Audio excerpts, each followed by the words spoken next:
make sure to... Oh, fuck. Fuck, What? fuck. You okay? Yeah. I just showed Blaze's face accidentally on the stream because I was in the group chat. Anyways, doesn't matter.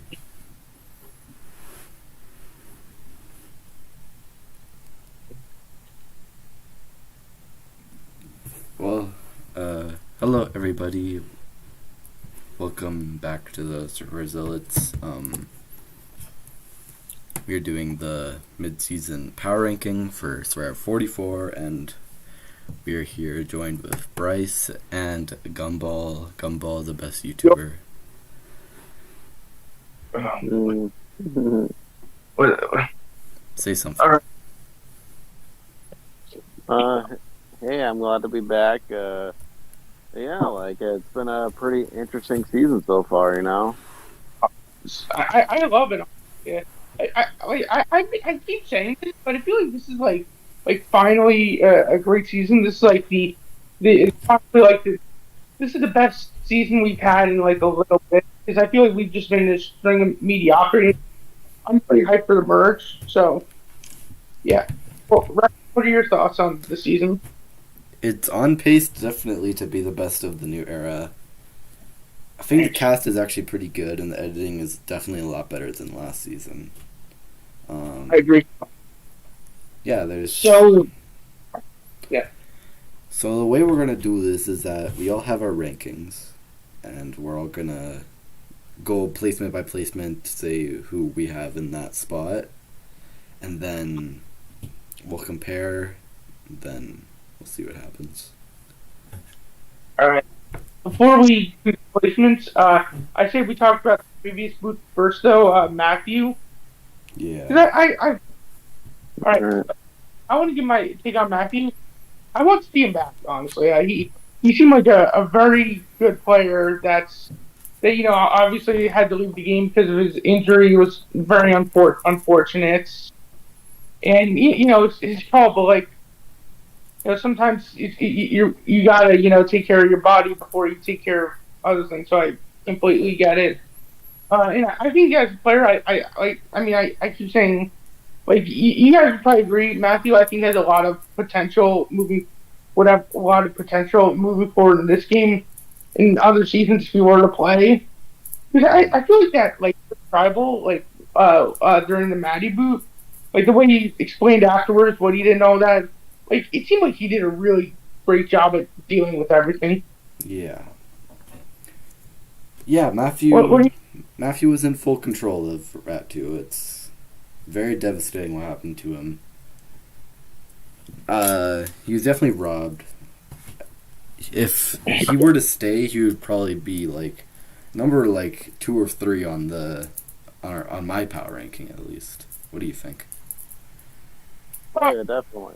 I mean, they would obviously edit him differently, but like you can't always account for. I would agree he'd be pretty high, because I mean, like, obviously it's not just that tribal. I mean, obviously, like, you had him handling the whole fake idol thing with Jamie perfectly. Like, we saw Danny on what Screen Tribe's name again? I always forget. Soka. Thank you, Soka. Try and do the same thing. You don't see him execute it like that well, but like you see Matthew do it. You see him point at the fake idol and put it right in the spot where Jamie could see it, so that she could find it. Like, he executed that one perfectly, as we saw, and I feel like I would have wanted to see that moving forward. I would have wanted to see like him. Yeah, that's not Bryce. That's never mind. So we got a question in the chat. Gumball, despite not being formally invited back, do you think Matthew is locked to return? Yeah, like, I think of the newer people, he is one of the more promising prospects.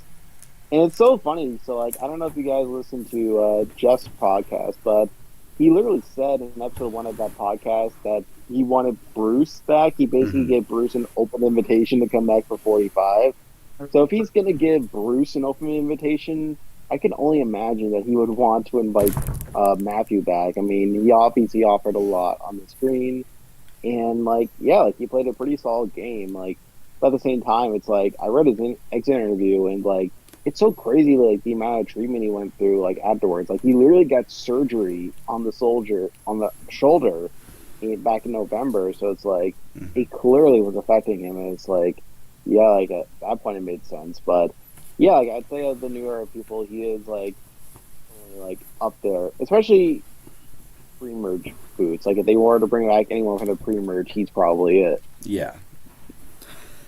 I mean, honestly, me and Bart did that pre-merge video, and Matthew might have taken Brad's spot for pre-mergers, which is really upsetting because I want Brad to return so bad. But I would pass you both. I mean, I don't know. Like Matthew to me, like he kind of reminded me of Cody last season, but like, I don't know, something like about the way he game was like extremely different. Like he had personality with Cody, but like he liked the way he posed his game. It felt like a lot calm, and you know what I mean. I don't even know how. Yeah, and I think Matt the fact that they added they invited Bruce back, despite him, in my opinion, not having as much game ability as Matthew. I'm sure they're gonna invite Matthew back because of how robbed he was. Debatably even more robbed than Bruce. I mean, we don't know how much game. For all we know, Bruce is the greatest player ever, and we didn't get to see it. But I don't think Bruce fits in on Tika, so that's what I think. I think Bruce would have been an early boot on Tika, no matter what. So, Right.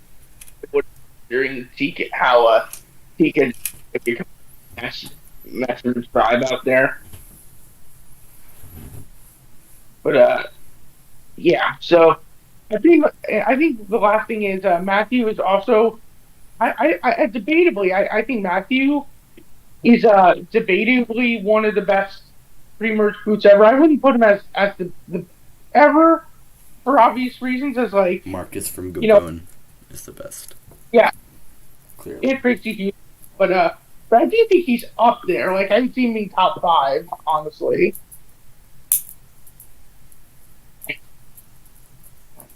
Oh my god. Gumball, what's your take on that? Yeah, like he was very effective. Like he basically, I don't think he had like complete control over everyone. I mean, from the sounds of it, it seemed like Brandon and Lauren were a very clear duo on there, but it seemed like Matthew had the majority at that point because he had a very close relationship with Kane, and he was able to pull in Jamie before she went over to Soka, but even then, he was able to pull in Carson. So like, I feel like had they gone to another tribal, he would have like had the majority there, assuming they target Lauren.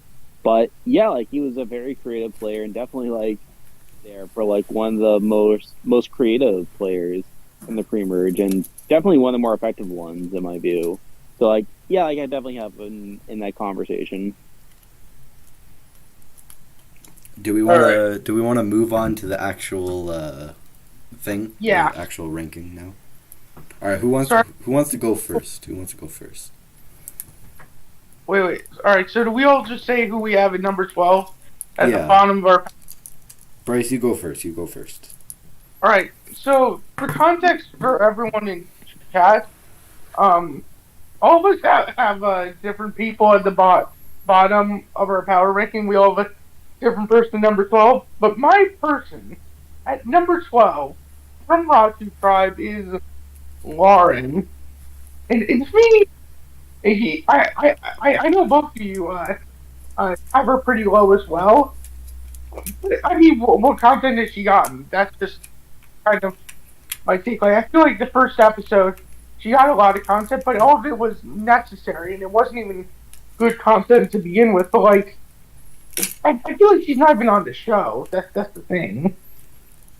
Yeah, Right. I can see where you're coming from, but the thing is about the reason I don't have Lauren at the very bottom is that she's like she doesn't have as many problems as some other people, but yeah, she's definitely not Lauren. Gumball, you want to say who you have at number 12?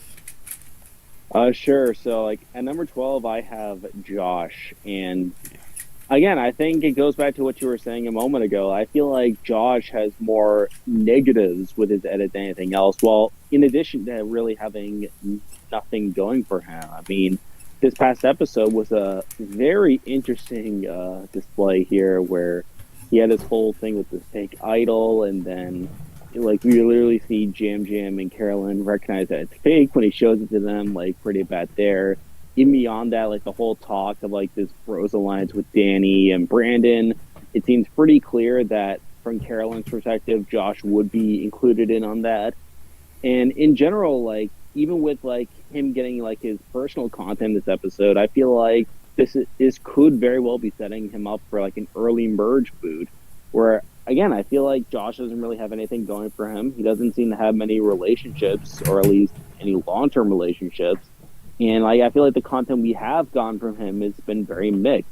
Not even mentioning the fact that right before it got swapped, he got that confessional of him saying that he like was like in like this amazing position on Soka, only for Heidi to immediately contradict him. So like I feel like Josh definitely has like the lack of visibility and like a non-contender, but still having enough negativity to where I would have him at the bottom. I definitely agree with you. For my bottom placements, it's basically the people that I see being, like other than my number 12, like 11, 10, and 9 for me are the people I see being the merge boot. And yeah, Josh is definitely a very likely merge boot. I agree with you as well. The reason I didn't have Josh in last for me though was because I mean, unlike Josh, I felt like at least they took the time to give him content, unlike Lauren, where yeah, I know so Raku hasn't been important pre-merge, but like still, that's my take. But I do think, yeah, I agree with you that Josh definitely isn't winning. That we shown him negatively. The person I have at the very bottom at number 12 is Jamie, because I just think she has absolutely 0% chance of winning this game. And it's based on a few factors. The main factor is that she never got to explain her shot in the dark in the premiere, which is just terrible. And it's also that most of her content has been very circumstantial. Most of her like big moments have been based on the swap and her finding the fake idol, which has been very, very circumstantial. Like that needs to be there. So I just think she has no chance. Like if Jamie didn't have those moments of finding a fake idol and getting swapped, I don't think she would be. I think she would be invisible, honestly. Because yeah, she's definitely not winning a game. I think she has absolutely 0% chance. So that's why I have her at number 12. Yeah, I agree with that. It's like you said, and it's like Gumball. You said in like what your like second video, like Jamie, how they didn't even they just brushed off that why she was playing the shot in the dark, and I mean they just showed her playing it saying she was going to play it because she's the first ever person to like, play it successfully, which Survivor milestone. But they didn't focus on it at all. Like they didn't focus on it. Milestone still first time. Like what 10 tries something like that. Yeah.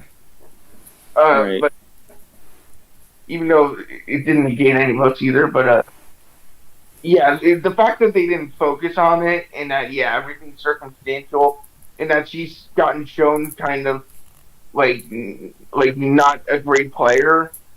Yeah, I would agree with that. So my number 11 was Jamie as well. Pretty much same reasons Raccoon said, but I have her above Lauren because I feel like I would say giving her more content or like the yoga stuff and whatnot. Yeah.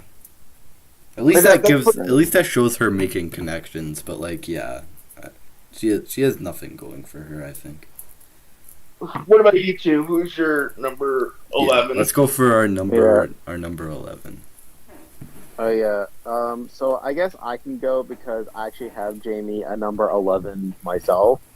Like you two said, I mean, the shot in the dark, that whole situation, disqualification for me from winter contention. Like, it's not just the fact that they didn't explain it. It's also like the fact that they presented it kind of negatively, where they tried to play it off as Jamie playing it because she was paranoid, and we even heard people saying that this was like somehow irrational. When Maddie's exit interview literally states that it was justified, that Jamie was going to be the initial target coming into it, there was a reason there. But the fact that they not only not show any of that justification, but literally make it go out of their way to make it seem a bit more negative, instant disqualification there. But yeah, like even aside of that, like she just doesn't seem to have much awareness in the game. She finds a fake idol, thinks that it's real, immediately is undercut by Matthew saying that he planted it there for her to find. She gets over to her swap tribe. She literally says that that Matt is crawling while everyone else is running a marathon, immediately contradicted by like Matt, who we've seen throughout the season, again, has been playing a bit more. And then Franny is saying, oh, it's good that Jamie has his perception because she can tell me when she feels like she wants to target Matt so that I can tell Matt about it. So I feel like there's like plenty of moments of Jamie being like clearly like out of the loop on things, even though she seems pretty confident that she is in the loop. So like I said, there's plenty of negativity there. The reason I don't have her at the bottom though is I feel like she just has a bit more longevity in the game. I feel like with the way the game seems to be shaking out, I think Josh is more likely to be a merge boot, particularly if like this bros guys alliance comes together. Maybe they try to like dictate things, but then like everyone else just rejects them. I could see Josh easily being collateral damage because of that. As I feel like Jamie could potentially slip on through a couple more rounds beyond that, but yeah, she's not winning. Yeah. I mean, what more is there to say? So I can see So there's one person who I mentioned before stream that I'm going to talk about later, as I think that his most likely boot is their most likely boot is at the final final 10 double tribal. I can easily see that being Jamie as well, like her being collapsed. Like Jamie feels like she feels like she doesn't have the edit to be a final 3 goats, but but I feel like she would be a very great final 3 goats. Yeah. However, like I feel like realistically, I would I would have her going with this edit. Like I could very well see her being final 10, final 9, whichever one. I don't care. Double tribal, like collateral damage because she doesn't get good numbers or something like that. Mm-hmm. Right. What do you think for like her being just collateral damage? My number 11 is Josh, and yeah, he's just the like most likely to be the merge boot, and he hasn't gotten like any good content at all. He's been shown to be cocky. He's been shown to be out of the majority. Like he has no chance, and I think we can all agree on that. So want to move on to number 10? Before we do, you didn't. One said that they agreed or disagreed with my statement on Jamie being a double tribal. Oh, I agree with that. I was thinking that too. I was thinking that. Yeah, all right, so I can see it being like a very underwhelming like boot. Yeah, kind of like Roxroy and stuff. Yeah. Honestly, I'm gonna switch my number 10 and 9. Originally, I have Josh here, but after hearing you guys talking, just thinking about more and more, it's like, yeah, I'll switch Josh there. You had Josh at number 9. That's wild. He's gotten more content than across all the episodes, or at least the later ones. Just because you have more content doesn't mean you're more likely to win. That's true. I'm putting Josh there. Same reasons as you guys gotten just constant bad content throughout the whole season. Yeah. He's a very clear early merge boot. Yeah. Gumball, what's your number 10? All right. I know in particular I've been waiting for this one. But number 10, I do have Kane. And Kane, I don't know what to think of his head at this point. Where, on one hand, I feel like it's just sort of been all over the place. On some level, it's been pretty inconsistent. But I also think it's, been, tonally all over the place as well, where it's, in episode 1 and 2, he was presented as, this mostly serious player. It's, pretty baseline, nothing too much there. But then in episode 3, he suddenly got, that whole thing where, with him playing with the sword, and we saw this more goofy side of him. And, I know people were seeing as a positive, and to be fair, it is kind of a positive. But it's also, it feels very disjointed, what we saw from Kane in the first 2 episodes. Then he just sort of faded in the background, and then, we got, more goofy stuff in this episode, but even then it was more so to prop up Carson, to show that Carson has all these inroads with the Ratu tribe.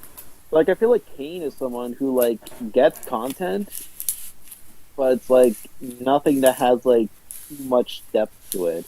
And I'm not sure where that's gonna lead. I think at this point I'm leaning more towards him having a slightly deeper run. Because I don't think he'll be really because I thought at one point, okay, maybe he'll be the merge boot or something. But then I just feel like there's other people that are more likely to be that. Yeah. And I could see him making it a bit deeper into the game, but then eventually be taken out just kind of as a whatever vote. Yeah. And maybe your second juror potentially, I think. But it's I don't know, it's sort of all over the place. He has gotten positivity. I feel like there isn't much depth to it.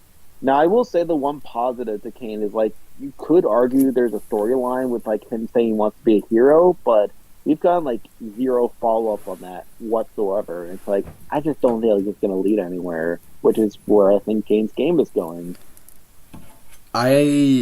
You'll see later in the list, but I disagree. I think Kane's underrated right now. I think he's underrated. I don't want to say up Kane either because I have not too many spots higher, but I have a couple. Yeah, I agree with all of your negatives. However, I feel like there's one positive to Kane that I wanted to save for later. All right. My number 10 is Lauren, and it's basically for the exact same reasons Bryce had Lauren at number 12. But I couldn't justify putting Lauren at 12 because I just think Josh and Jamie are just way worse than Lauren. Yeah, Lauren's got no content. The only content she ever got that's memorable so far is completely circumstantial with her getting the bank vote. And yeah, she just hasn't been really focused on the season, and I don't think she really has a winning I can see no way she wins at this point, but we'll have to wait and see. I mean that's the whole reason I had Lauren at 12. It's what you said your last statement. How you have no point, no idea how she wins. You don't think she has a path at all. Yeah, I and I feel while on the island, Lauren is much better positioned than what the edit has shown her to be. No, not true. If you look at, I don't agree. Not what I meant literally, but I feel it's not the worst thing in the world. I don't. Yeah. Matthew in his exit interview, he was saying how he would have if he was going to give his idol away. If it was private, he would have given it to Kane, but if it was public, he would have given it to Lauren or Carson to put a target on their back, which makes me think, yeah, Lauren probably wasn't that good positioned. I could see Lauren getting, having, the Dwight spot where she's, the second voted out at the merge, but we'll have to see. I don't think she is... I think early merge makes sense for her. Out of the women left, she's probably the most likely merge boot, in my opinion. I can see her being going out where Noelle went out last season, around 8th place. I can see that. Yeah. Maybe. All right, so we're at number 9 now, right? Yeah. Go ahead, Bryce. Yeah, all right. My number 9. So my number 9. So this is the person I originally had 10, but I decided to boost him up. And this person had 14 confessionals in their premiere, but they haven't gotten anything since. So I think you know what it is. It's It's Brandon. Yeah. And the Brandon for me, I mean, he got forced. Him getting 14 confessionals in his premiere and kind of crazy premiere. That's the only thing keeping him this time. But even then, it's like it's all circumstantial. Yeah, he needed that content. He found an idol. He played an idol. He did the savvy sweat. He yeah, like come on. Yeah, but the Brandon to me, like who knows where his game goes at this point? But I feel like he's not winning either. Like really, these bottom 4 people that I think have absolutely zero chance of winning. I think from the next person on that I'll be talking about, I feel like they have at least a sliver of a chance of winning. But I feel like Brandon, I don't see how he wins. You want to know something? Just, Want to know something that I think is gonna happen? Yeah. I think Brandon's. Yeah. So I'll just say this: I have Brandon at number 9 as well. And the way I see it going is he's probably going to be the first juror. Because if you look at first jurors, they've usually had they've been on the show, like they've had content, but none of it, they've had consistent content, but it's not like winnery content. So yeah, I definitely see him being early merge, probably like first juror. And yeah. Even then, Brandon, I don't know how to feel about him. Like he got his personal content. He's gotten a confessional in every episode, but like other than episode 1 and the episode he got personal content, that content he's gotten hasn't been very hasn't had much substance. So yeah, definitely not gonna win. Probably gonna be like early merge, and I expect Tika and Soka to team up, and Ratu's probably gonna have trouble in the early merge. That's what I see happening. But we'll see. Right. We'll see. Yeah. We'll see. Well, here's my thing though. Like my point against you. You keep saying everyone is going to be an early merge boot, and you're going to keep. No, I didn't. Like, okay, but it's like, well, at least one of them's probably going to make it further than early merge. Well, I think the early merge boots are like Josh, Lauren, and Brandon, and then one more other person. Yeah, one more we'll be talking about later, but who has much better content. Yeah. Right. Gumball, what do you think? Who do you have at number 9? So number 9, I have Lauren. Again, a little bit higher than what you guys have. Again, I think she has no shot of winning either, which is weird because I've seen people claim that she has a case to win. No, that's because all the people on. I'm sorry, Gumball. I'm really sorry, but that's all the people on Twitter who are like, Lauren's queen, and it's like, bro, just. I get it. I get it. You want to keep on away. I totally respect it. I get it. I look at this as everyone, is equal. I just don't see the edit from Lauren. Sorry. Yeah. Sorry, Gumball. Yeah. I mean, I'm not saying I agree with it at all. I just find it funny. And people point to things like when she went on the summit, for example, she said, "Oh, I'm gonna do what it takes to win." And then in the episode where she eats the worm, she's also uses that as a way of saying, "I'll do anything to win." But outside of that, it's a lot of her content feels circumstantial. She's had episodes now where she has gotten pretty much no content. And again, I don't think there really is a case to win. I feel like she is only shown when it's absolutely necessary. Yeah. Now, in terms of her longevity, she could make it a little bit deeper in the game past the merge. I don't think I am seeing her as a super likely merge boot, but again, she's not winning, and even beyond that, like she was not in a good position pre-merge. She probably would have been the next to go had Ratu gone back to tribal. So I feel like it's not looking good for Lauren, but due to other people being lower, she's just a little bit higher. Yeah, I could see how you feel that. And to response to Bryce, the whole Twitter likes Lauren and thinks she's winning because they're biased. Like they have no actual proof. They have no actual like solid proof. They just say she's winning. That's exactly what I'm saying. I really hope I mean, if I get canceled on Twitter, who cares? Who cares? Honestly, it's Twitter. They'll cancel anything that breathes. To all you Twitter people, I'm just speaking my truth. Like, chill out on me. Thank you.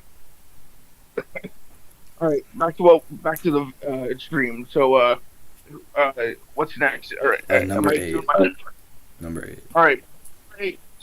So this number 8 has already been said before, but I have this person higher. I have Kane, and so Kane for me. So I was saving the gumball stuff for later. Like, yes, I think it's not great. Like he hasn't been shown particularly positively. And he's been shown as like very much a doofus. But I feel like Gabler, like I can still see him getting like kind of the Gabler mold, but I don't think it's going to happen. But I think it's semi likely, not semi, not even semi, just within a 1% chance. Yeah. But the thing about Gabler is, like, he at least had a solid premiere. Like, he was, like, all over that premiere. Like, Kane, like, he had, like, 2 confessionals? That's true. Kane was not important in the premiere. He was probably the least important Ratu member in the premiere. But he's been important afterwards, and at least they're showing him as a fun character, so. Yeah. And it's not, being shown as a fun character, I feel like isn't an inherent negative or anything. But yeah, well, all right. So, what about you, Raccoon? Take it away. So my number 8, I have Heidi. I have Heidi because, I mean, It's big. You know why I have Heidi there is, see, Heidi's got a good premiere. She's done good content, like specifically in the Claire boot. But every other episode that hasn't been the premiere or the episode she gone to travel, she's gone like absolutely nothing, which is like really confusing. Like if she was the winner, she'd be getting content almost every episode, right? Yeah, I mean, I feel like Heidi is like one of the most like another puzzling case for me, where it's like, I guess like I have Heidi like lots higher, if I'm being honest. And I think a lot of that is due to her premiere. Like, for me, like the fact that she at least got the content in the premiere is better than she got in like episodes 2 or 3, for example. But you're right, like there are like noticeable like droughts here that make me hesitate. But I'm willing to like forego those simply because of the fact that her content came in the premiere at least. So like, it's a bit tough. Like, I think there's still like plenty of holes you can point to, but like I do have Heidi like a little bit higher. Do you want to know what I think? I think Heidi's gonna be the 0 vote finalist of the season. I think she's gonna win Fire against Carson and then be the 0 vote finalist. That's how I see it going. I can see that. Maybe not 0 votes, but definitely like for the least voted at the final tribal. I can see that because I can see that. I very much see that path. Yeah. Gumball, what do you have at number 8? Oh, so number 8, I have Danny, and rocky ride for Danny as of late. Like, I think Danny, like, again, he's been a fun character, been like a fun villain for the season, but I feel like he's just been undercut over and over again. Like, especially in these more recent episodes where, again, he did get his way during the Claire Tribal, but then after that, like, we saw him be so confident that Jamie didn't have an idol, only for us to know that he does have an idol, or she does have an idol. And then in the more recent episode, like, we see, like, him, like, obviously, like, going on that summit, like, talking to Brandon, just, like, completely misplaying that situation. Like, I feel like there's like plenty you can knock against Danny, and I feel like he has like the pieces there for a downfall. Like again, relatively soon. And if it is due to this Bros Alliance, I would not be surprised at all. Yeah. But the reason I have him a bit higher is like he's at least gotten more content, and he's been shown to be at least of a bigger character. But again, like I feel like he's not super long for the game. Can I say one thing about that Bros Alliance? Like, how do we know it's not going to happen? Like in 41, we all just assumed because Sydney was like highly speculated as the merge boot for like a couple rounds, but like the thing was everyone thought that just the Luvus and Yasa and Nuas would just team up on each other and take out Sydney, and it's like the thing is with this Bros Alliance, like I mean I feel like this was a partly circumstantial concept because they went to what a ship wheel, whatever the hell it's called. They went to the Survivor The Sanctuary. Yeah. But I feel like that was circumstantial. So like you guys keep bringing it up, but it's like I don't think it's 100% gonna happen. I don't. You know what I mean? Mm-hmm. I think the biggest pro that it could happen is the factor is the fact that we hear so much of it from Carolyn's perspective. Like you're right, because it could just be circumstantial, but I think the fact that we're hearing like Carolyn talking about how she's feeling left out of this, and like she needs to make the merge in order to like deal with this, and like specifically take down Josh, who could be a member of this. Mm-hmm. Like I think that offers a bit of credibility to it, and obviously we'll talk more about Carolyn later on in this video. But again, I think the fact that we hear Carolyn talking about it lends some credibility to it.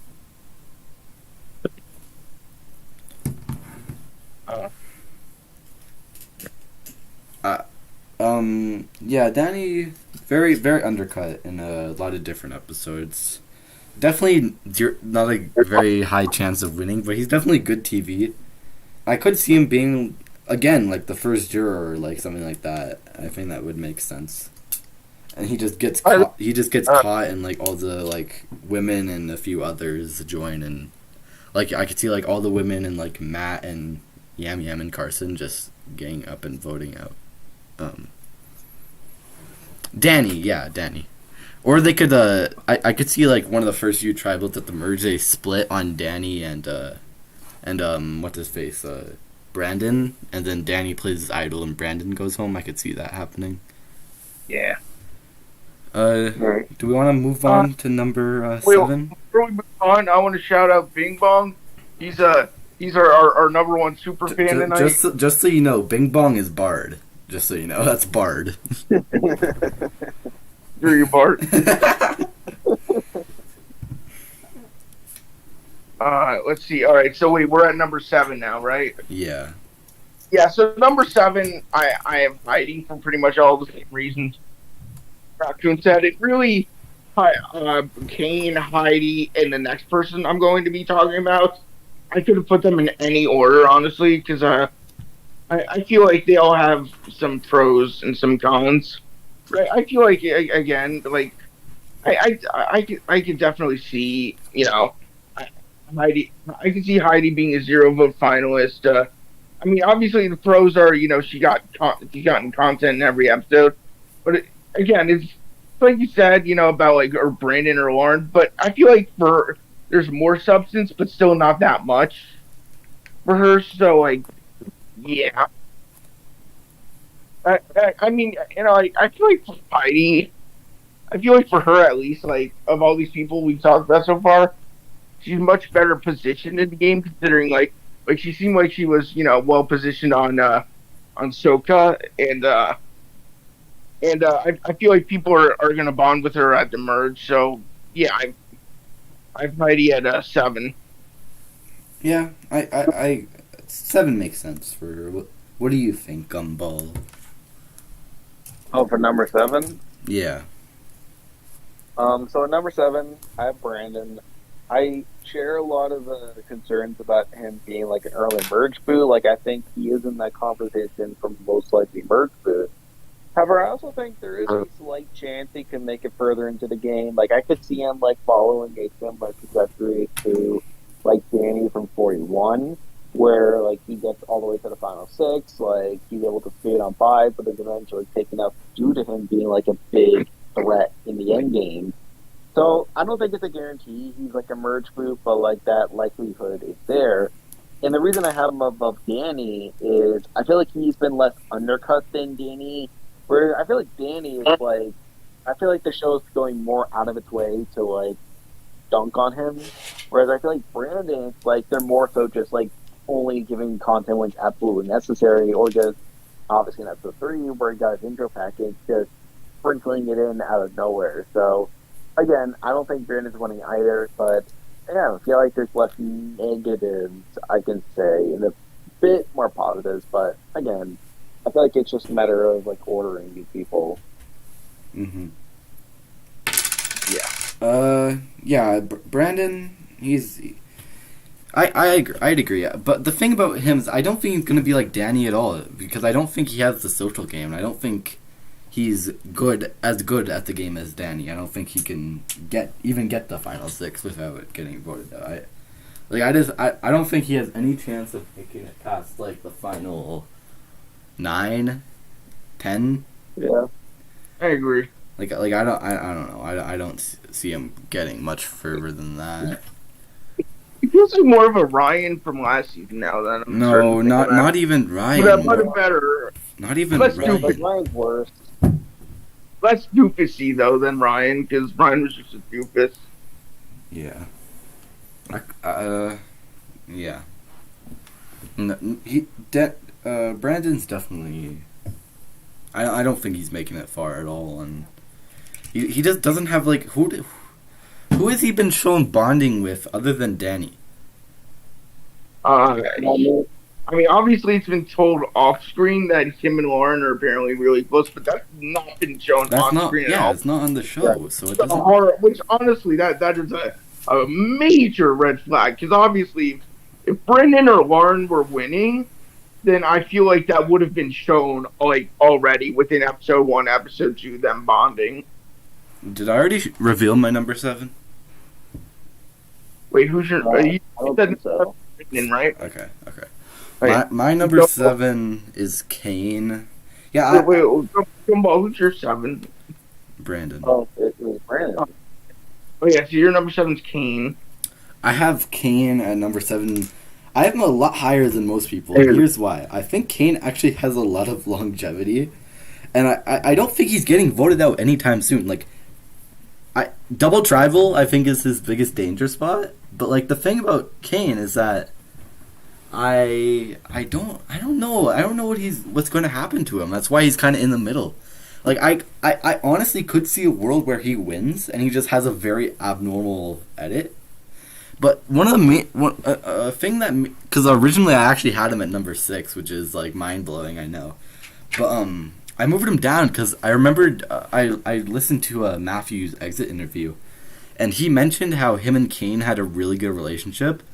Why wasn't that on the show? Like, why wasn't that on the show at all? But one of the things that is good for Kane and good for his longevity is that he's shown bonding with Carson like the most out of anyone on Retu. So I could see him and Kim, Carson, Carol, and Yam Yam like teaming up, and yeah, they could make it pretty far. Wait, I can see the alliance, the core alliance, Jam, Carolyn, Carson, Kane, Heidi, and then like maybe Danny. Matt and Franny could be in that. No, I feel like they would make it a 6. Although this isn't an Oryx, so, and I feel like Oryx 7-person alliances are weird, but Survivor, it's not as bad, I guess. But yeah, no, I agree. I can see that being the core, but the reason I have him like a bit higher than everyone else in that like he's in the middle is I have no clue where he's going. Like he's either like mid merge, he could be a GOAT, he could be the winner, he could be second place. Like I have no clue. So I'm excited to see how it goes for him because I do quite like him. So I hope he does pretty well, but we'll see. all right, yeah. So my number 6. Yeah. This is the first time this person's been mentioned, and it's the Survivor Queen herself, Franny. And I mean, Franny's been shown a lot, just her story of her showmance with Matt, and I feel like that's the one thing that's kept her so high. Mm-hmm. For me, like like this showmance with Matt could go somewhere, but I don't think it is. I get the vibe. Like I could also see this. I could see even though it's like you said how Matt and Franny could be in the core. I Yeah. get the vibe that they're going to be like on the outs of the core actually. Like I feel like I feel like Matt and Franny are probably going to be on the outs, and they're probably going to go after Franny first because I feel like Matt may be able to integrate himself better. One of the main problems with Franny is that she's been set up to be taken out before Matt. She's definitely been set up to be voted out at some point, right? So that means she's probably not winning. Unless she's Chris Underwood.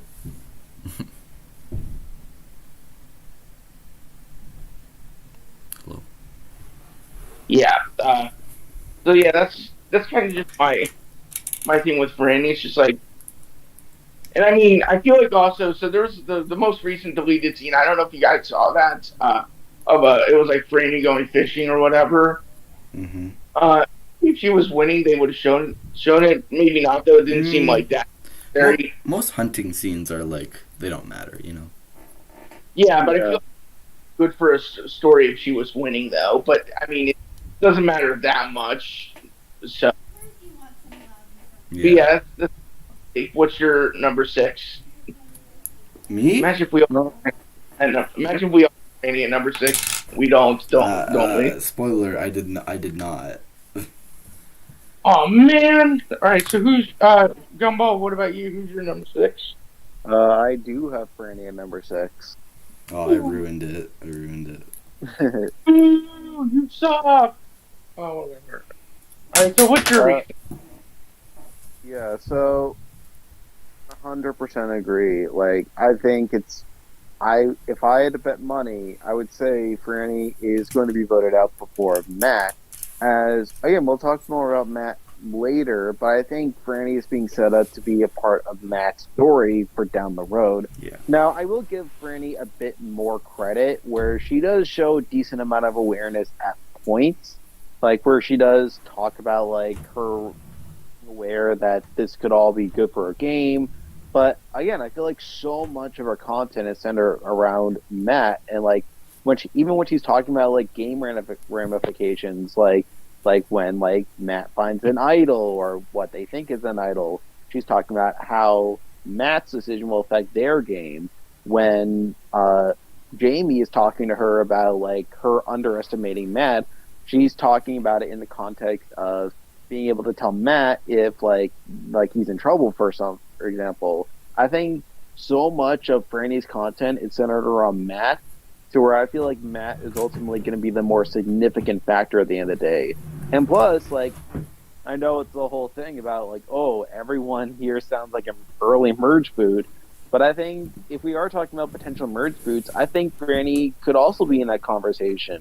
Now, granted, like, I mean, we could talk a bit about, like, the dynamics that would need to happen to lead to that, but I think, like, Franny could potentially be an earlier merge boot, given, like, her consistent content during the pre-merge. So, yeah, like, I'm not feeling that great about Franny as well, but, like, I feel like in terms of her content, while I have rights with it, I feel like there's more, like, I guess, substance behind it than, like, with a lot of other people we already talked about. So, yeah, that's where I stand. Yeah. Thinking about more and more, how I said, I could see Lauren taking being, like, you know, like finishing where Noelle finished, like, 8th place. I feel like that's more so for Franny. I feel like that's honestly more so. I like, honestly, thinking about now, I feel like more confident that I feel like, yeah, Matt and Franny, they're probably going to be in the majority, but they'll be at the bottom of the majority. Yeah, and they'll be flipped on around like final 9, 8, something like that. And Franny will go home because of that, and then Matt will have his revenge tour and end up winning the game. Oh, wait, that's me spoiling my number 1. I disagree with that last part, but we'll get to that one. um, All right. should So I wait, should I reveal my number 6? yeah, you can reveal. I put Danny, and I feel like you want to hear something really interesting. I think Danny is the male version of Shan, and he's gonna get like 8 first. He's gonna be mid merge and be taken out in like a big downfall. You know how like a big downfall like Shan. That's how I see it going for him. I don't think he's gonna be early merge. I think it's gonna be middle of the road, like ninth, 8th, something like that, 7th. I can see him early end game also. Yeah. I can see him also being the Cody of the season, like finishing. You know what I mean? Like, No, I don't finishing think he's like Cody. No. I don't think he's like Cody at all. or not Yeah. not like I'm saying like I could see him being like the really big player that gets taken out like first end game boots. Well, I consider consider the end end game like final final 7. I consider it. I consider it final 6. I've always just I don't know why. I think my big issue with Danny, like, making that far is, like, he's already been undercut. Like, I feel like if he were this big player that's going to be taking out the end game, like, I feel like they wouldn't be showing, like, his flaws this blatantly from this early on. Yeah. That's why I That's think true. he's getting mid game. That's why I think he's mid game. Yeah.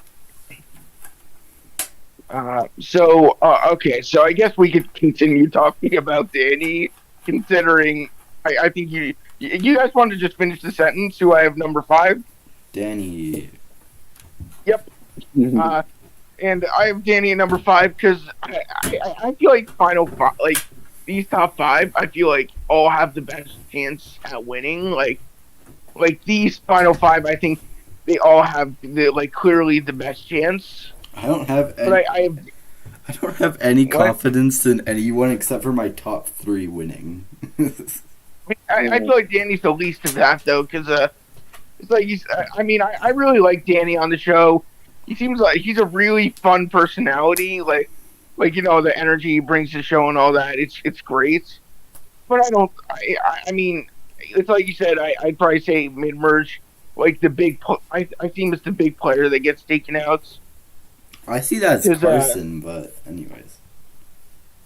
No. But I seem like getting the big player that gets taken out mid merge because Yeah, like Shan. because people see him as like a big threat and whatnot. Like Shan, like what I was saying, Shan. Yeah, like Shan. I don't think he's anything like Shan though, because I don't think he's going to be extremely bitter afterwards. Yeah, he seemed like a. I don't think he's gonna be like Zach from BB Can 11 or anything and be a big poor sport about it, but. He seems like just a chill dude. Like if he gets voted out, he'll be like, "That sucks," but like I get the vibe he'd take it graciously. Yeah, I agree. Gumball, what do you have at number 5? Yeah, so I think for me, this is where, like, the list shifts. So, like, I feel like I really have 3 contenders at this point, but then I have 2, like, fringe contenders that make it the 5 and the 4 spot. I think everyone else below, in my view, has pretty much no chance of winning. Mm-hmm. But at number 5, I think the first fringe contender I have is Heidi. And again, I think I already talked a bit about Heidi before. Now, there are, like, question marks, particularly, like, with, like, her drought in content. But, again, I feel like the fact that she has at least some setup to a storyline of her being underestimated, and plus the fact that, you know, like, with her being a bit more under the radar, that I feel like that's something that can lend itself to a storyline like that. And plus, like, in the episode where they went to Tribal, she did at least explain her vote, with her saying that Danny was her number 1, which obviously explains her vote there. So I think there is some things you can point to with Heidi. Now, yes, like, the fact that she hasn't gotten more content is the reason why I have her, like, on the fringe, but it's the potential for a storyline that is somewhat, like, consistent with, like, the screen time that she's getting. That's why I have her at least in some contention, but just barely. So I do have her at number 5. I I still think Heidi is just gonna get like be the losing finalist. I I'm blocked. That's what I think is gonna happen with Heidi. I don't really see much else than that. I don't think she's winning, but I feel like losing finalist makes the most sense. What do you think? It's pretty much that. Gumball, do you think she's gonna be a losing? She could be a losing finalist. I mean, it's very possible. I mean, again, like I don't think I have enough like evidence to fully solidify that yet. I think these next couple episodes are really going to be make or break for her. Where, despite like her being under the radar on the pre-merge, I feel like if we don't get anything from her in like the next 2 episodes or so, then I think she'll probably be dead at that point. And if she is dead, like you said, losing finalist would make a lot of sense for her. But I still think there is a shot for her at this time being. I feel like there's not enough for me to definitively say she's out. Yeah, I could see that. My number 5 is Carson. I kind of have a similar thing to Gumball where the number 5 and number 4 are kind of like maybe, but they have like big reasons not to be. And yeah, the reason I have Carson at 5 is that I think he is so clearly the fourth place, the final juror. It's honestly crazy because I could like if the reality where Tika sticks together and like goes far together, which is what I see happening. Carson is so clearly not like. How do you bring that guy to the end? You know, I see no way they take Carson to the end, and I think he's gonna be fourth place. That's what I think. So, what do you think, Bryce? I mean, here's the thing though. What if he's actually the winner? I don't think he's the winner. Yeah.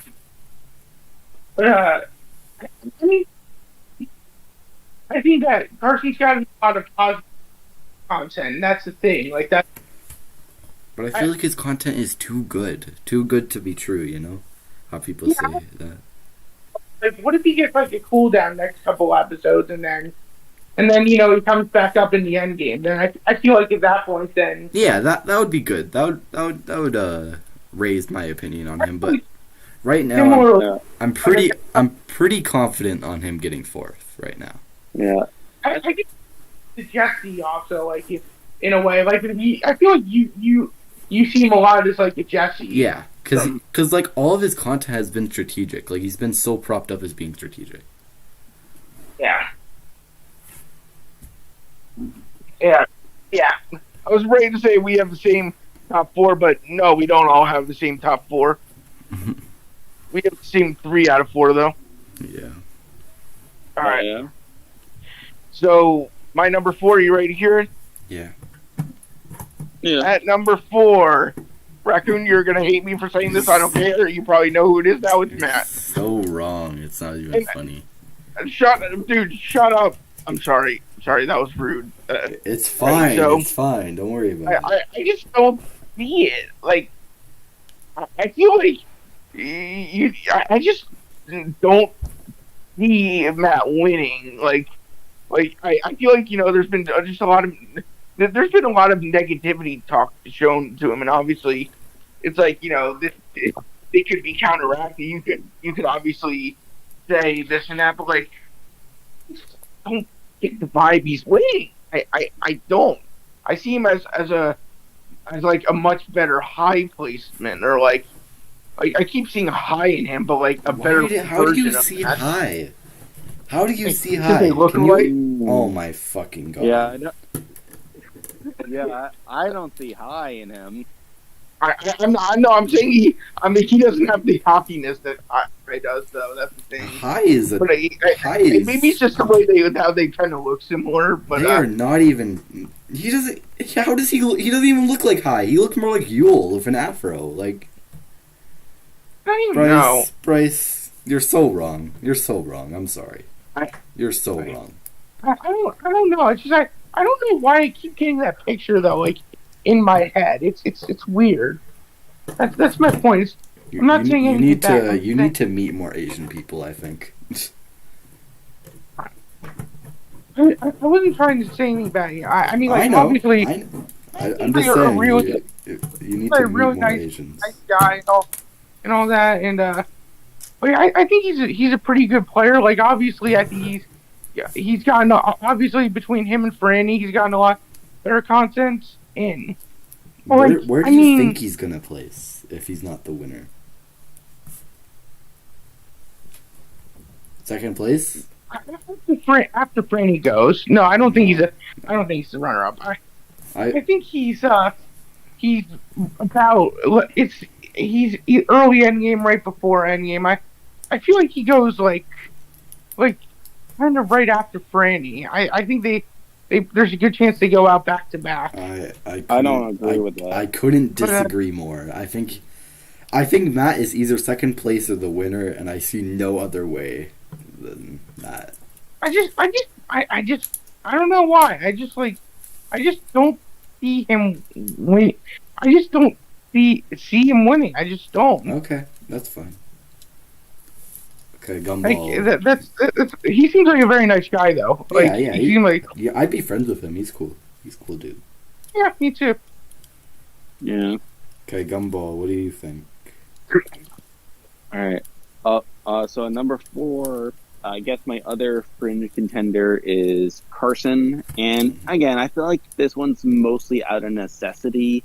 But again, I don't think Carson's winning either. I feel like he is just this big player being set up to be this big obstacle that'll eventually be toppled. But again, like, he's gotten like one of the most consistent edits up to this point, and I think because of that, I just kind of have to have them at this point, even though realistically my belief in him winning is not that high at this point. But yeah, like, I feel like it's already been touched upon by you, Raccoon, but I feel like Carson is like, I don't know final juror necessarily. I could see him being taken out a bit before that. However, I still don't think he's going to win. I think he's going to make it quite a bit past the merge, but then be cut like between like final 7 and final 4 is when it'll get cut. I think that makes sense. Yeah, I agree. Carson, I don't think he's winning, but yeah, he's kind of up high based on necessity of him being on the show a lot, and he's better than the people below him, that's for sure. But yeah, I definitely see him as the obstacle that gets voted out in like the end game. Maybe like Carla, he could get like 5th place. I think he's a boot in the finale. That's what I'm saying. I think he's a boot in the finale.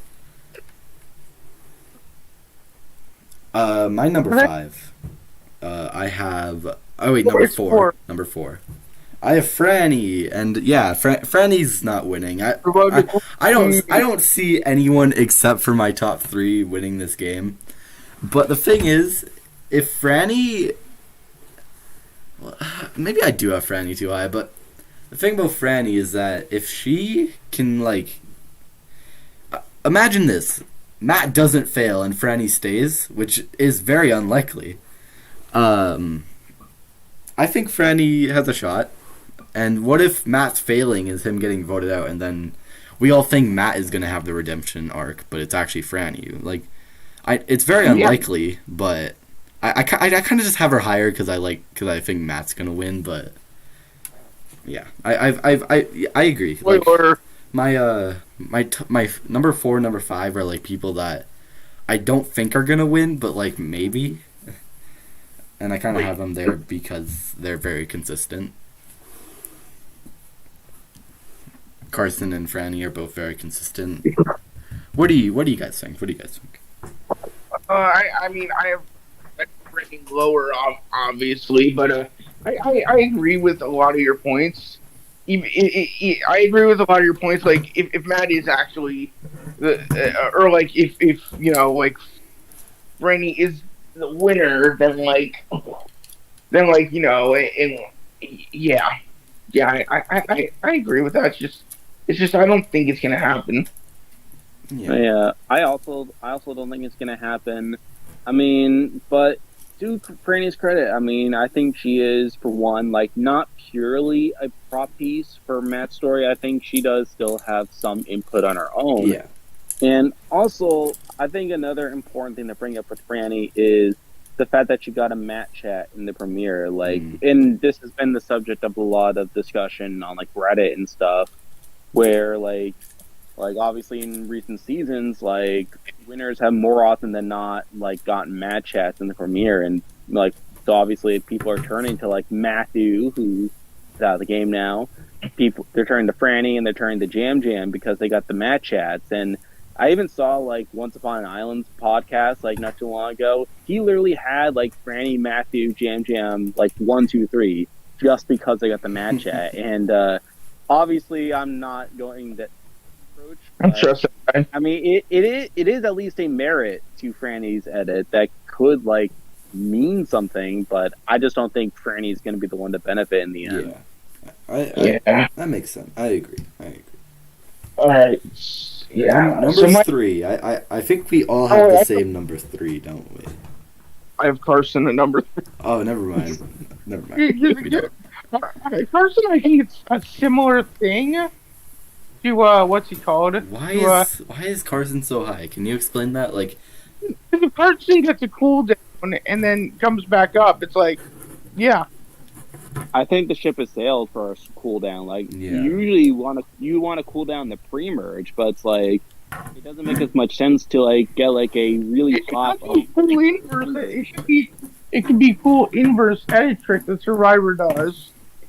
All right, but Carson obviously isn't that or anything. I think I do think, like you guys said, yeah, he probably is the final boss or something. Like, he's the final boss that the winner has to take, or like something along those lines. Yeah.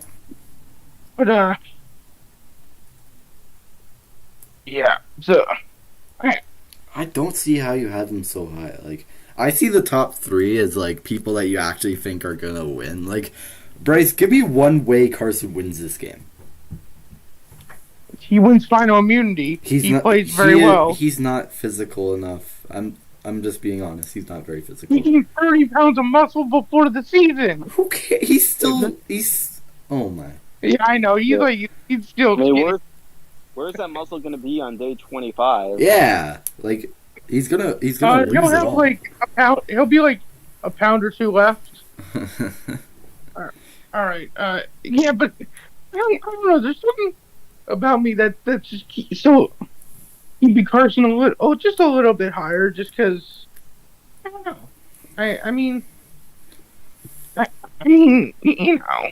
I can't believe you have Carson higher than Matt, Bryce. That's insane to me. I don't see Matt. I don't see it. Okay, moving on. Gumball, what's your number 3? All right, so at number 3, I got from San Francisco. Now,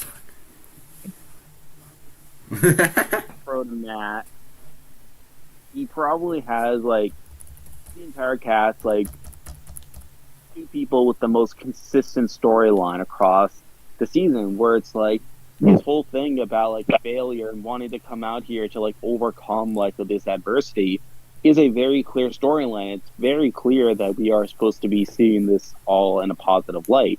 Mm-hmm. Now, granted, things have been going wrong for him, but one, those things had to happen because, well, he lost his vote, like, he got this fake idol. And also, like, I still feel like we're not, like, cutting him as much as he probably should have, considering the circumstances. His relationship with Franny has been a very major focal point, and if the season goes as I'm sure a lot of us are expecting, Franny's going to get cut along the way, and that'll lead Matt to, like, have this turning point that could lead him to succeed and start to, like, turn things around and then eventually win the game that way. I think Matt has a very crystal clear storyline that can lead or they win. However, the reason that I don't have a number 1 is worried that this storyline could also just explain why he loses at the end. Now, Yeah. despite him getting like this spike in content and like just having like this pretty solid edit so far, we've seen in recent seasons that like runners up and losing finalists, like we've seen like people like Mike Turner from 42, for example, like gets this very strong content in the pre-merge, but then just falls off in the post-merge, and we start to see more of the flaws shake through. And I do worry that we could see a similar thing with Matt, where like despite him getting good content now, we could start to get to like the post-merge and realize that, oh, I'm not gonna turn this around. He's just gonna like continue to like fail and fail and fail, and that it's just going to explain why he eventually loses at the end, and that maybe like his resolution will be like him like settling for something less than winning. So like I think that downside what's keeping me from putting him from number one, because if we are just taking the storyline at face value, I think he is like 1 or 2, but it's that worry that this could all just lead to him losing at the end that like leads me to put him here at number 3. Okay, that makes sense. So you're number 3, Raccoon. Wait, not me. I think I know Raccoon at number 3, but you can say it. Huh? Raccoon, you're number 3 right now, right? I can't believe I said we all have the same number 3 when we all have different ones. I have Jam Jam at number 3. I knew you did. And it's because he's still a contender. Clearly, like the top 3 of the 3 people I think can win at this point. Jam Jam has gotten really, really negative content in the last 2 episodes for like no reason. Especially in episode 4, like his negative content came out of nowhere. Like it was wild. He was at number 5 after that episode. Like last episode was better because he did get a call out Josh, and I think he looked better in that episode. But he still had negativity. I definitely think he has a chance of winning, but as this like guy who seems to be getting set up as like the fan favorite, and like as this like a very likable figure, for him to get this negativity seems so like out of place, especially considering his first 3 episodes. But I don't know. I think he definitely has a chance, but like a very good chance. Like the top 3 all have very good chance, I think, but out of the top 3, I think he has the most holes. All right, so we're gonna continue the Jam Jam train right here. Okay, Bruce. That's my message. And so here's what I was waiting to mention. I feel like these next couple episodes are just going to determine where Jam Jam goes. Mm-hmm. Like if he gets a good next couple episodes, I could see him, everyone saying, okay, he's going to win the season. But if he doesn't, then I could see everyone saying, oh, he's dead. Like, I feel like these next couple episodes will pretty much determine where he goes. Don't you guys think? Yeah, I could definitely see that. It's the next couple episodes. The next two episodes are crucial for his chances. Like, if he gets more negativity, I don't think he's gonna win at that point, right? Right.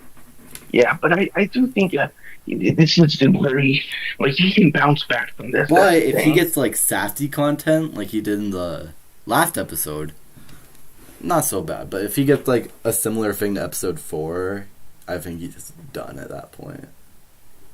And Jam Jam could be like the runner up, like people like Gumball mentioned earlier, where they have a very good early edit and then it just goes downhill. And I think we're getting the downhill earlier than we expected. But I don't know. But it's also like what TMR has said in the past, like how they trade a lot of their winners in the 30s, where they got negativity and then they got a spike of positivity afterwards. Dude, just so you know, Bryce, literally the biggest parrot in the world. Literally all his opinions are the exact same as the rain review, but anyways. It's not. I didn't watch his stream this week, so. I know. But I think for Jam Jam, these are the next couple episodes, because I do think that on the board, Jam Jam could have, the most like there.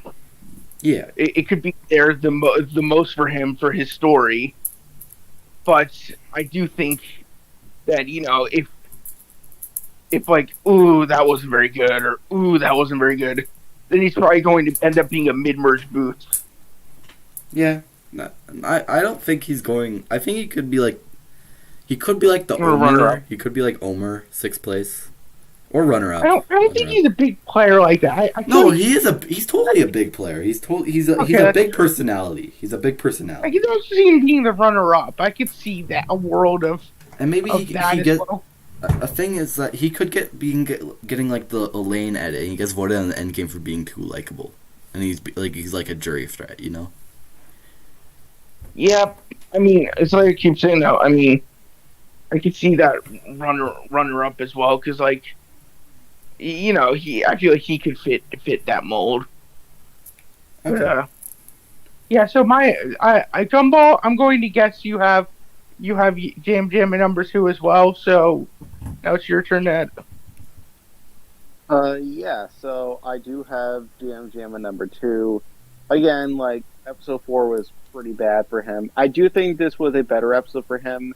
Maybe not as much as I would have liked, but, I mean, he is shown repairing his relationship with Carolyn. So, like, I felt like that was enough to... Because I had him at number 4 last week, but I moved him up to number 2, and, again, like, I think there's still a case for him to win, particularly if Tika comes back together. I think that's going to be a major determinant in where Jam Jam is going, because I think if we are looking at this like a narratives perspective, I think Jam Jam is like a representative of Tika remaining Tika strong. Mm-hmm. And if we see like Carson, Carolyn, and Jam Jam somehow sticking together, like and being like what we saw from like Taku at 42, I think Jam Jam could really benefit from that and obviously move up.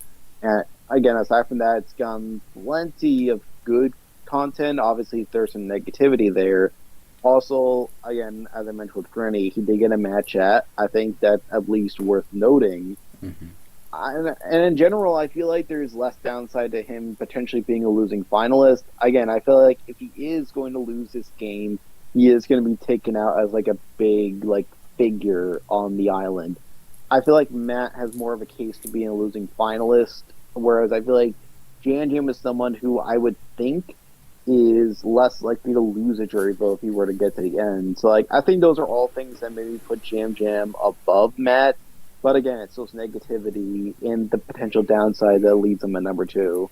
I think Jam Jam is more likely to be voted out in the end game than like Matt though, because of being a jury threat. Like I don't think he's gonna be very good at threat management. That's gonna be the problem. And I don't think I don't think he has the skills to win out unless they take out like all the strong people early.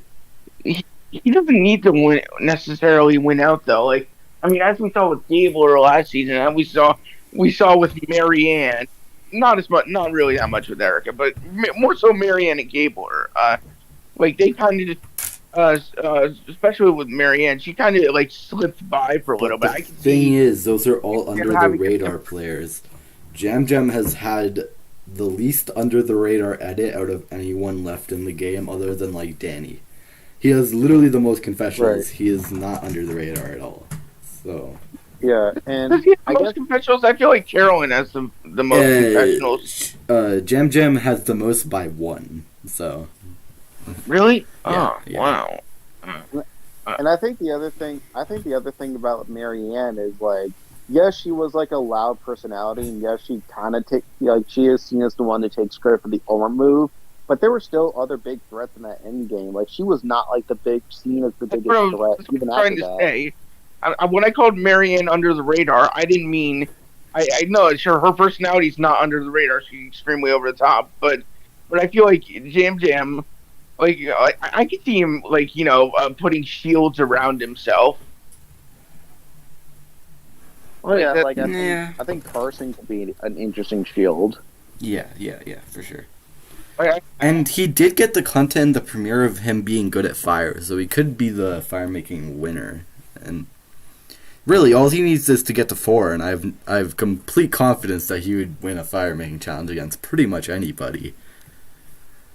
Except for Heidi. Yeah. What about yeah. Danny? That would him be and Heidi. Fire. Honestly, if Carson gets like 5th and has like the Carla position, I could see like a big fire making battle against Heidi and Jam Jam. I think that would be crazy. And then if Jam Jam wins, he obviously wins the game, and then if he loses, then probably like Matt or Carolyn wins the game, something like that. So, Jam Jam, I feel like there honestly there might be this bigger upside than, I'll just say it, than Carolyn, but I feel like there's also more downside in that he's gotten a lot more negativity. Yeah, I think we kind of spoiled who's number 1. We ready to move on to our final? Wait, did I say my number? Oh yeah, I did. I said Jam Jam. Okay. Yeah, you said your number. You spoiled your number 1. Me and Gumball have the same number 1. You have a different one. You guys talked about Carolyn. Actually, I didn't talk about my number 2. I actually didn't talk about my number 2. Don't even. Oh shit. I have Carolyn. I have Carolyn at my number 2, and it's I only don't have her number 1 is because she isn't Matt, and it's also because she's kind of overexposed. She's the main character, and it's very rare that the main character wins. You know, like especially the main character during the pre-merge never really wins. Tony was different. Tony was different. That was the unicorn, and Tony, though. So. Tony wasn't even. Was he even the main character of the pre-merge? I feel like he was the season. He was the main character of the season, but was he the main character of the pre-merge? I don't know. I mean, I think to a degree, like I think Spencer also got a lot of content simply due to his tribe sucking so much. I think we're talking about Winners at War, not Kagyan. Obviously, he's the main character in Kagyan. Winners at War, like he got consistent content. Sophie Clark. I wouldn't say he was like I wouldn't say he was the main character. We could go over main characters of pre-merge. Main character of I mean, if we're looking back, 43 was Cody. 43 was obviously 41 was Shan. Yeah, 42 was probably Jonathan. Was, Mike and Omer together. Omer. Yeah, Omer. Oh yeah, Omer. Totally. But more of Omer, but it was somewhat Mike as well. 43. It was Cody. Definitely Cody. Yeah, no, I feel he was a couple people like. No, it was mainly Cody. Okay, yeah. Cody and kind of Carla. And if you notice a trend with these people, they all get voted out, like, other than Shan, like, in the final, like, 5 and 6 spot, you know?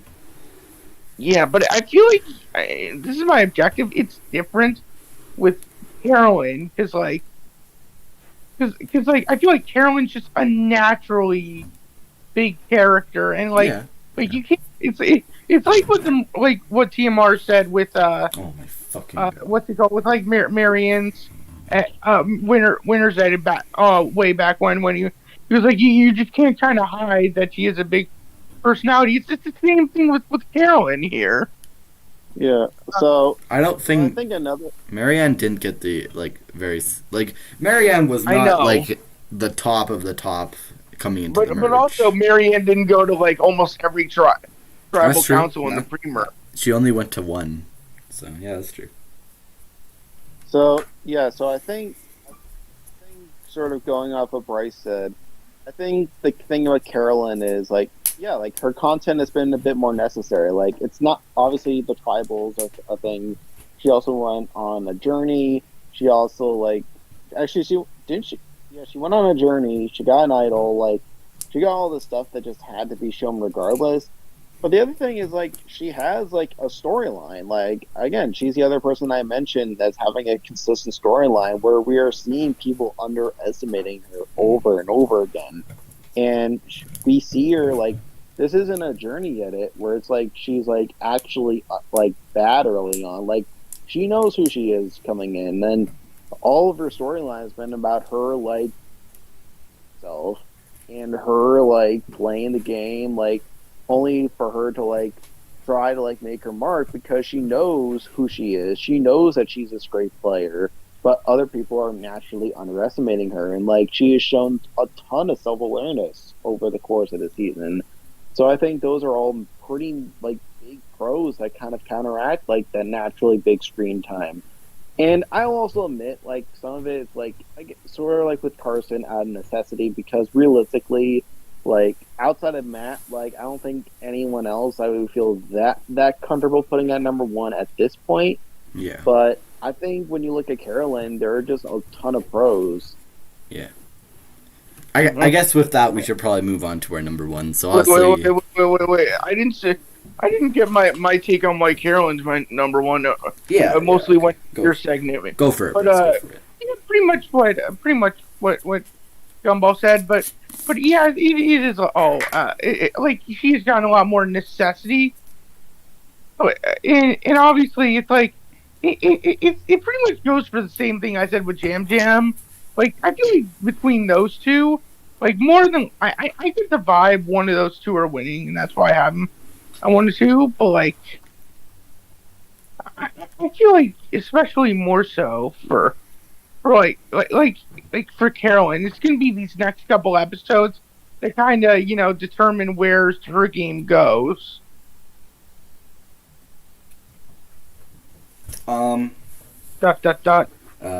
Yeah. So, here, I finally get to explain why Matt is the winner of Survivor 44, and why I'm so confident about it. So, it's clear. Matt has the most obvious storyline left in the game. He keeps talking about, early on, how he's failed constantly. And we've seen him fail. We've seen him lose his vote twice. We've seen him find the fake idol. He's also gotten really good content outside of that, where he has this relationship with Franny. He basically said how he knows Jamie has an idol, and he's right about that. I just see no way how he isn't at least second or first place. Like I see no way he isn't second or first. And I feel like either him playing the fake idol or Franny going home, maybe both at the same tribal, is going to be his final fail, and then he's going to have a big run in the end game and end up winning the game. That's how I see it playing out. I don't know if you agree. Do you agree? No, I don't. I 100% agree with you, Raccoon, and I think those are all the reasons why I have like Matt as high as he is already. I'll admit, like a bit gun shy about putting him at number one right now, namely due to like the things I said earlier. But in like a week or two, if it's clear that he's not falling off and that the storyline is legit, then I think he will be my number one. I think I'm just a bit gun shy right now to like outwardly say that he's number one. Yeah, But Yeah. that's fair. That's definitely fair. But yeah, Yeah. I don't think how anyone. I genuinely can't see any other possibility than him getting second or he's the winner. Like I see no other way it plays out for him.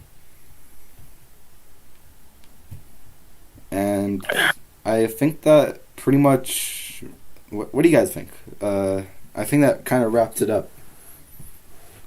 I think I had the greatest midseason draft picks ever. Oh yeah, That's a joke. Let's talk about our draft we did at the start of the season. Oh yeah, so I'll pull it Hold on, Bryce. Don't worry, hold on. I have something that I can do. I think it's between me and Blaze, straight up. No, but just we're gonna wait. Sorry, It's fine. you'll see why. Don't worry about it. All right, now we just pull up the No, charts. no. It is right here. So, as we can see, Bard is the most unlucky man in the world. He drafted both of the medevacs, and he had Claire, so he's completely eliminated. And then We're strapped to me. We're strapped to mean 42. we're literally Literally, you guys don't know about three this. mergers, and then Chanel as my only post merger. He had he had Zach, Zach, Jenny, and Daniel, and Chanel, right? Yeah. And then Gumball has Brandon, Sarah, and Kane. So Sarah obviously gone, and Brandon and Kane. Kane is a bit of a question mark, and Brandon. We all kind of agree that he's probably not gonna make it to the very end. So It's not looking good. I have all of my people are remaining. I have Carson, Lauren, and Jamie, which could be good or bad. Like Lauren and Jamie are both again kind of question marks, kind of like Lauren a bit less. She's probably like early merge, and Carson we agree is kind of an end gamer. Jamie's also a bit of a question mark. It's kind of similar to Kane. Then I feel like my draft, like even though I had Maddie, it's like I feel like I'm still I can still very much be in it. Like I mean, yeah, like we said, Cam and Carolyn are two of the biggest contenders of the season. So shit, I need to get so like hold on 2 seconds. yeah. And then we have Blaze. So Blaze. Blaze. Yeah, Bryce has jammed Bryce and Ben, but like Bryce is in here. Jam and Carolyn are both. We're both. All of us are very confident in them. So he has, despite getting the first boot, he's doing okay. Carson. I'm very much gonna hold a fight till the end. I feel like Carson with Josh and Heidi is, Josh is obviously early merge. We all agree, and Heidi's a bit of a mixed bag, but we all kind of agree they could be like a losing finalist or something like that. And then they also have Helen that went, and then we Blaze has Danny, Franny, and Matt, which is a pretty decent group. It looks like either me, Bryce, or Blaze are probably going to win this. Yeah. So yeah. Wait, who's Gumball's draft? Oh wait, Gumball didn't do it. Yeah, I'm in a lot of trouble. Kane and Brandon. yeah. Oh, that sucks, dude. Yeah, but I think that mostly wraps up this episode. Make sure to subscribe, obviously, and join the Discord. We're not going to tell you to like or subscribe. If you want to do it, great. If you don't want to, screw you. Oh my god. Yeah. I feel like they're best way to sing you. I don't want to be like one of those YouTubers that making subscriber videos. Make sure to join the Discord for updates and stuff and announcements for when we go live.